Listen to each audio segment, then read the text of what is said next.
Welcome back, friends. This is your last stage of your final accounts. That is nothing but your balance sheet. Okay, this is last stage of your final account. Balance sheet is a statement which shows the financial position of a business concern on a particular day. So, what balance sheet? With the help of balance sheet, I'm able to know the financial position of my company. Whether my company is in losses, whether my company is in profit, what is how much of assets my company possesses, how much of loans my company possesses. That information I able to know with the help of balance sheet. Next, balance sheet is only a statement and it is not an account, so we always call it balance sheet statement, so it is not called as an account. The left side of this statement is called as liability side and the right side is called as an asset side. And the specialty of balance sheet is that the total of liability side will be equal to the total of asset. So always remember, in your balance sheet, your liability side and your asset side should be equal. So that only we call it as balance sheet. Next we go with a pro forma of a balance sheet, nothing but tabular format of a balance sheet. So this is your tabular format of a balance sheet, nothing pro forma of a balance sheet. Before drawing the table, so what we have written is balance sheet of so we will write here the company name. So we'll write here company name, we will write here as on the date. So if at all they have given the date, well, so in the theory part you have discussed that in the left side it is called as liabilities and the right side is called as an assets. Okay, this is how the format is going to be look like. First we'll discuss about what are the concepts in liabilities. Next I will discuss about the assets. So first is capital. In the liability side we have written capital. So what is a capital? The owner investment is called as a capital. Whatever the owner has invested in a company, that is called as a capital. So whenever the company is going to be closed down, the owner will take off his amount what he has invested. Whenever he want to go out from the business, he will take whatever the investment that he has done. So that is called always it is a payment for us. So liability side we can call them as a payment side also. Okay, sorry. Okay, this is all also called as an a payments. Okay, so capital is always an a payment. So whenever there is an interest on capital, we try to add it. I will later on discuss this concept.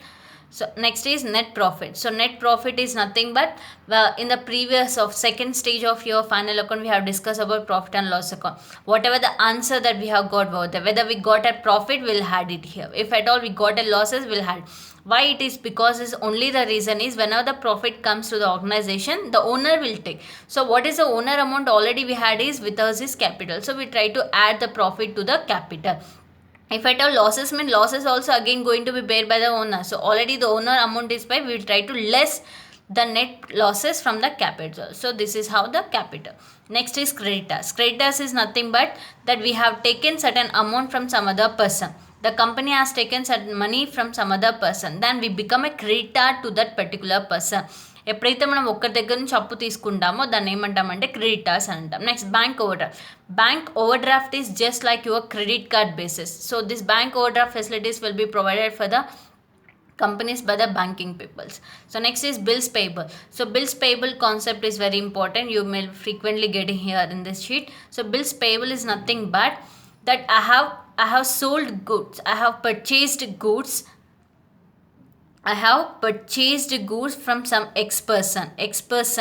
I have purchased goods, but I have not made any payment to that person. So what he will write in a bill on my name, that becomes a bills payable for me.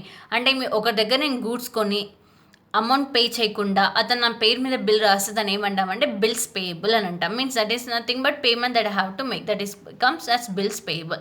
Next outstanding expenses. Expenses can be any form of expenses. It can be of rent, it can be of salary, it can be of wages, it can be of any kind of.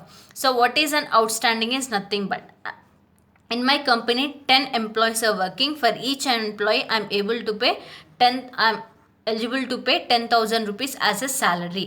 So in a month, how much of amount in the form of salaries that I have to pay is overall the amount that I have to pay in the form of salary is 1 lakh. So this year how much of salaries that I have paid is only 90,000. So did I pay 1 lakh rupees? No, I have paid 90,000. Still how much of salaries that I have to pay is 10,000 rupees of salary still I have to pay. So this 10,000 is called as outstanding. This is called as an outstanding expenses.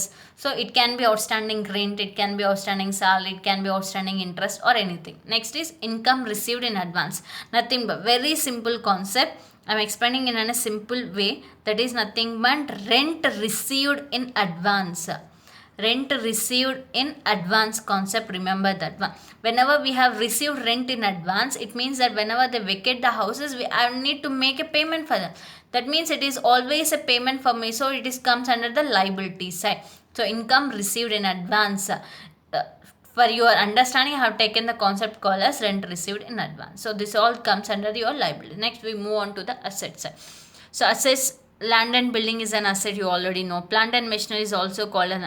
Then what is an depreciation? Depreciation is nothing but usage value. So already I have said it is of an usage value, nothing but. So depreciation means usage value, means decreasing the value of your asset. It will decrease the value of your asset. So land and building, and whenever our assets value is going to decrease, we try to less depreciation. That reducing the value of asset is called a depreciation. Next, furniture and fixture is also an asset. Vehicles, we are as vehicles, any type of vehicles. Loose tools is also called an asset. Debtors is nothing but to some other person I have given an amount. Okay, so ఎవరికో ఒక x పర్సన్కి నేను loan ఇచ్చాను, then that person will become a debtor. Because నేను loan ఇచ్చాను అంటే always it come back. So always your అసెస్ is nothing but your payment, not payments, it is your receipts. Okay, so always your amount will get back to you, that is nothing but your receipt. So debtor will come under asset. Next, bills receivable, same concept. I have sold goods. Here I have sold goods to some Y person and he has not made any payment for me. So I have drawn a bill on that particular person. So that bill will become receivable for me because sold చేశాను, goods అమ్మాను కానీ డబ్బులు రాలేదు. then it becomes a concept called as bills receivable. So always I will get my receipts back. So it comes under the assets. Next, my investment, either long term or short term, whatever the kind of investment. Next, cash at bank, your bank balances, cash in hand, whatever the cash that you possess at presently with you. Next is prepaid expenses. You have prepaid expenses, again I can discuss here the same concept called as rent paid in advance. Okay, rent paid in advance is nothing but I have paid the rent. It means that whenever I vacate the house, I will get back my amount. So that is nothing but my receipt. So always prepaid expenses is an income for me. Okay, so next is closing stock. Again, this is a concept we come in an adjustment. So the concept, there is again a new concept called as an adjustment. I will discuss whenever we come across with a problem. So that is prepaid expenses, closing stock, income received in advance, outstanding interest on capital, and depreciation. They are the concepts that covers in an adjustment part. Whenever it comes, I'll try to discuss. So next is your liability side and your asset side has to be equal, then only your problem is going to be correct. Okay, thank you. Next video we'll look after the balance sheet problem.